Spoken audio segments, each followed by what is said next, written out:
بسم اللہ الرحمن الرحیم. اردو لازمی کلاس فرسٹ ایئر. حسد موہانی، ان کی ہم غزل پڑھیں گے. اشعار کی تشریح. کثیر الانتخابی سوالات ہم پہلے پڑھ چکے ہیں. اس کے پوری بک کی جتنے بھی کثیر الانتخابی سوالات ہیں وہ ہو چکے ہیں، اس میں سے دیکھی جا سکتے ہیں. غزل ہے: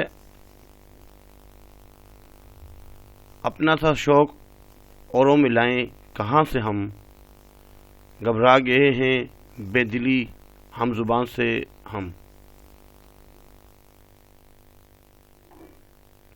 جوابی خاکہ اس طرح ہوتا ہے. حوالہ شائع لکھا جائے، اس کے بعد مرکزی خیال. فنی محاسن، مشکل الفاظ کے معنی، تشریح اور مماثل شعر. بہت سے شعراء.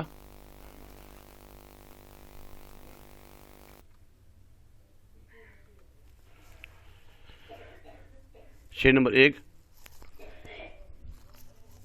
اپنا سا شوق اوروں میں لائیں کہاں سے ہم، گھبرا گئے ہیں بے دلی ہم زبان سے ہم. حوالہ شاعر.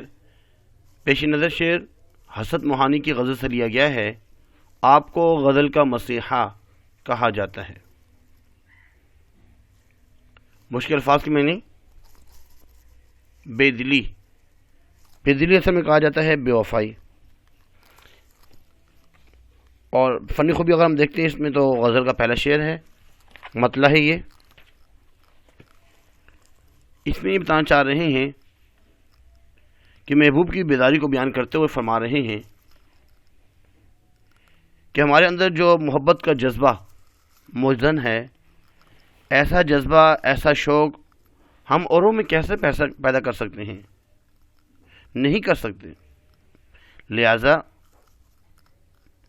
ہم اپنے ہم زبان، اپنے محبوب کی بے دلی صدمہری سے گھبرا گئے ہیں، کیونکہ وہ ہمارے شوق کے برعکس بے دلی سے کام لے رہا ہے. حسد موہانی بیک وقت شاعر اور تحریک آزادی کے سرگرم مجاہد تھے. ان کی شاعری میں سیاسی شعور بھی نمایاں دکھائی دیتا ہے. یہ شعر تحریک آزادی کے پس منظر میں دیکھا جا سکتا ہے. یہاں شاعر منزل یعنی آزادی کے حصول کی جدوجہد کے دوران آنے والے مشکلات کے سبب اپنے ہمراہیوں اور ساتھیوں کو بے دلی اور عدم توجہ کا شکوہ کر رہے ہیں.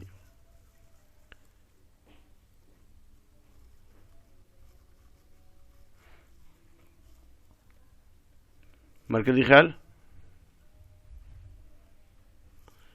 شاعر کہتے ہیں کہ میں تو آزادی حصول کے لیے پورے جوش و خروش سے جدوجہد کر رہا ہوں، اور اس کی راہ میں آنے والی تکالیف کا سامنا بھی خندہ پیشانی سے کر رہا ہوں، لیکن میں اپنے ساتھیوں کی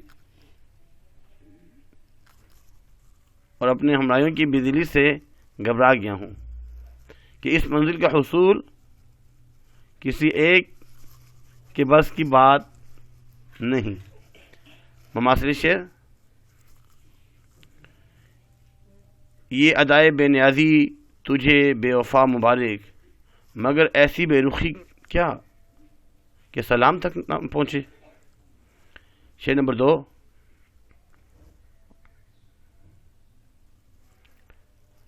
معلوم سب ہے پوچھتے ہو پھر بھی مدعا، اب تم سے دل کی بات کہیں کیا زبان سے ہم. حوالہ شاعر حسد موہانی.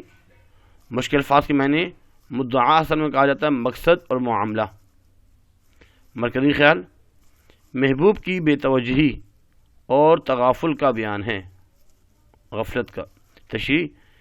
اس شعر میں شاعر اپنے محبوب کی بے توجہی اور تغافل کو بیان کر رہے ہیں کہ میرا محبوب میرے حال دل اور محبت سے واقف ہے، لیکن اس کے باوجود وہ انجان بنتے ہوئے میری بے چینی اور بے قراری کا سبب دریافت کر رہے ہیں. ایسے میں شاعر حیران اور پریشان ہیں کہ آخر انہیں اپنی بے چینی اور بے قراری کی وجہ بیان کریں، جبکہ وہ اچھی طرح جانتے ہیں کہ میرے دل میں کیا ہے۔ مماثل شعر: میں بھی منہ میں زبان رکھتا ہوں، میں بھی منہ میں زبان رکھتا ہوں، کاش پوچھو کہ مدعا کیا ہے۔ شعر نمبر 3: مایوس بھی تو کرتے نہیں تم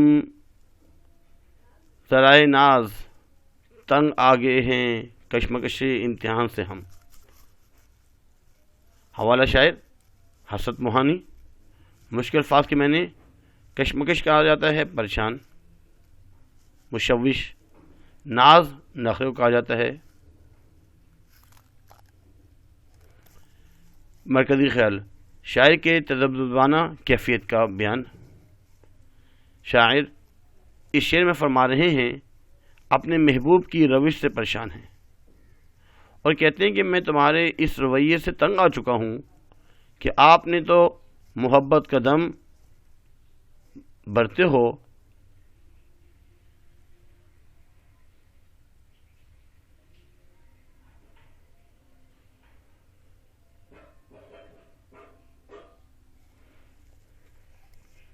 اور نہ ہی بے وفائی اختیار کرتے ہو۔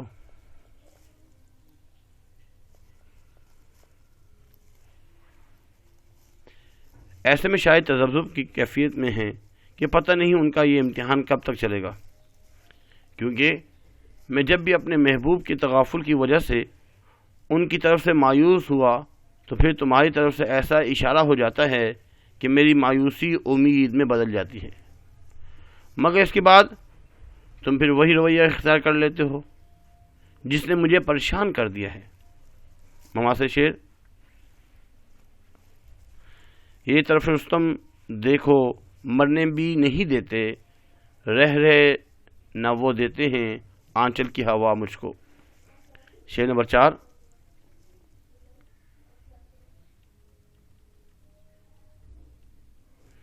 ہے انتہائی یاس بھی ایک ابتدائی شوق، پھر آگے وہی چلے تھے جہاں سے ہم۔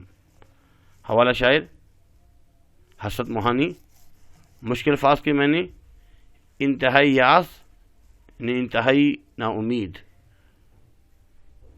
ابتدائی شوق، شوق کی ابتدا۔ فنی خوبی اس میں تضاد پایا جا رہا ہے، انتہائی اور ابتدائی، انتہا اور ابتدا۔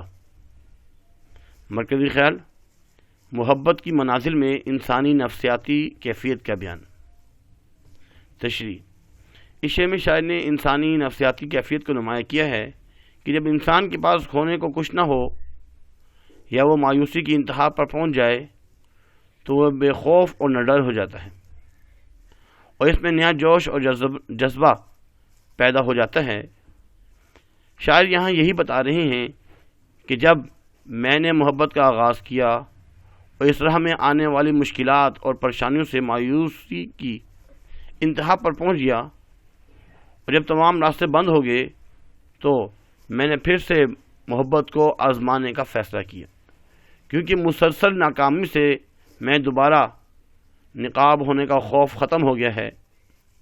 اس لیے مجھے محسوس ہوتا ہے کہ میں پھر محبت کی اس منزل پر پہنچ چکا ہوں جہاں سے میں نے آغاز کیا تھا۔ مماثل شعر: ایک اور دریا کا سامنا تھا منیر مجھ کو، میں ایک دریا کے پار اترا تو میں نے دیکھا۔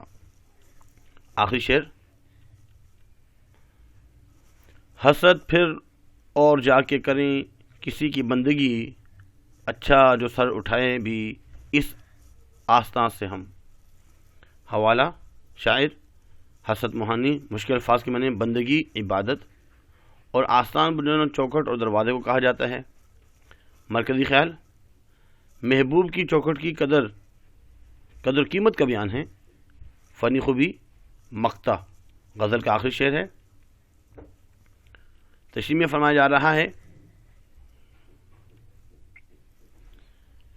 کہ غزل کے آخری شعر یعنی مقطع میں شاعر محبوب کی چوکھٹ کی قدر قیمت بیان کرتے ہوئے فرما رہے ہیں کہ چلیں اس کے آستانے، اس کی چوکھٹ سے ہم اپنا سر اٹھا بھی لیں تو حسرت اس سے بڑھ کر یا اس کی برابری کا دوسرا کون ہے جس کی ہم بندگی کریں، اسے جا کر سجدہ کریں، گویا کوئی نہیں ہے۔ یہ شعر محبوب حقیقی کی طرف بھی منسوب کیا جا سکتا ہے۔ اس شعر میں شاعر اللہ تعالیٰ کی محبت اور بندگی کے خمار میں نظر آتے ہیں۔ شاعر کہتے ہیں کہ اللہ کے دربار میں بھی میری دعا کو شرف قبولیت حاصل نہیں ہو رہا، لیکن ہم اور کر بھی کیا سکتے ہیں، کیونکہ خدا کے سوا کوئی ایسا نہیں جو ہماری فریاد کو سن سکے اور ہماری مدد کر سکے۔ اس لیے میں تو خدا کے حضور سر بسجود ہوں اور مجھے یقین ہے کہ میری فریاد ضرور سنے گا اور میری تکالیف کو دور کرے گا۔ امید کرتے ہیں کہ آج کا لیکچر آپ کو سمجھ میں آیا ہوگا۔ لازمی سبسکرائب کر لیجیے۔ اسلامیات کی بھی لیکچر تمام جو ہے اپلوڈ ہو چکی ہیں، وہ اس سے بھی آپ مستفید ہو سکتے ہیں، اور کمنٹس لازمی کر دیجیے گا اور شیئر کیجیے گا۔ اللہ حافظ وما علینا الا البلاغ المبین۔ جزاکم اللہ خیر فاحسن الجزاء۔